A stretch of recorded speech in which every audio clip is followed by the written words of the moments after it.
लेबा करने थोड़ा कहीं तो अगर अदु फाग्रे डिपार्टमेंट ने अदु ओर चक्रे अदुदगी अदु उर चक्रे तो अदुदी सिक्योरिटी मसाना थोलक पदाबनी सिक्योरिटी मसाना पैसा लाख रहे हैं कंपनी अदि ngasi ju धरना तौइना ngasi ju खबर याउरिदनेबा सेन खाइबे हेमल धरना अदुबु लेबा के असुक लोरबा तंजा सिदैदा मिसी मिना याउरमरसे सेन खाइ लै मतम मी किडनेप तौलै मतम तौबिनो अदु सिदा सिक्योरिटी ने एक्शन लौरगना सिक्योरिटी याम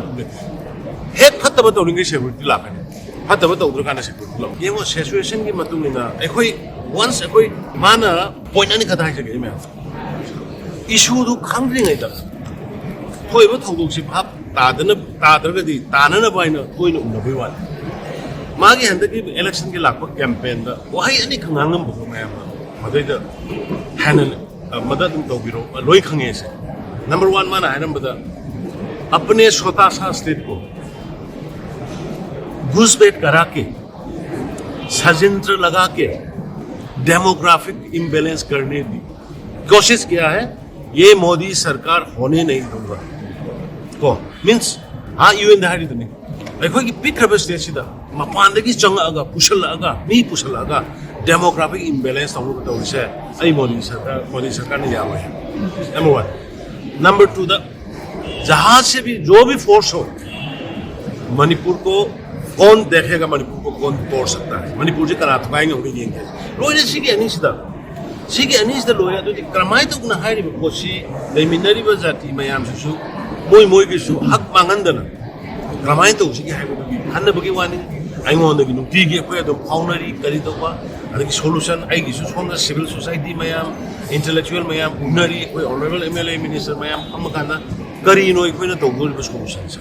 करी हाइगनी मोइना तालैबो डिमांडसिना करिनो अखोयना तौबो याबना करी तौबेसे ओइ तोइना खनरी मसिदैना अपील तौनिंगबसे प्लीज इमाई बेंसिंग नुंगाइतबो लैरसु लागा उनबिरगा तौ प्रेस मीडिया दा फी से पोइ से तबगी मो मानबा यामना इज्जत याउदबा अखोयना सुम ताबदा काय दो सिपाही के सप्लायर ओइबिनि हाये हेक्ट कनो सि अखोय चाही हुहेले आई खबर तौरमबदगिना सिविल सोसाइटी एक्टिविटीज यावरक्तबो याउदे नागा को की 92 की कोफाई ने सेमदु यावरक बिरे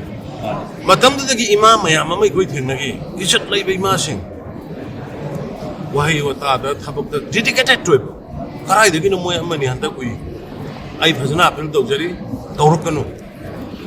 मियोय बासे याम अखोइसु मी थमोय पानबनिना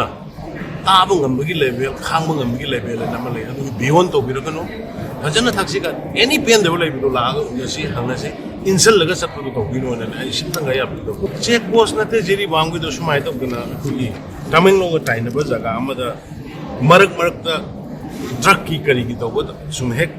सिफाय अमनि गा लैरगा चेक तो खुगी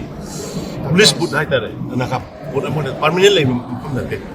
मदुदा तौरमबनी अदुबु एनीवे लाइव सिबनी अदु नरांग पुलिस करी मैम थाजिंदना कन होनरी जेरी बांगसु जे कोई बोट कम्युनिटी की मार की करी की लैरिबा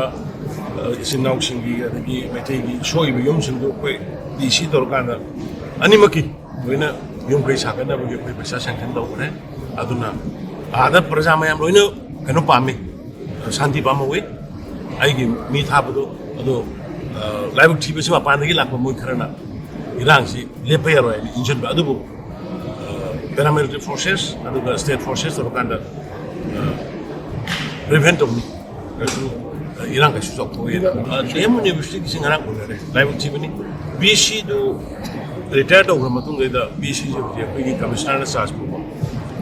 aduga chhatra sing gi isa sing bi grievances moina haining ba mahum je moi ventilator bom che laita ekoi gi BC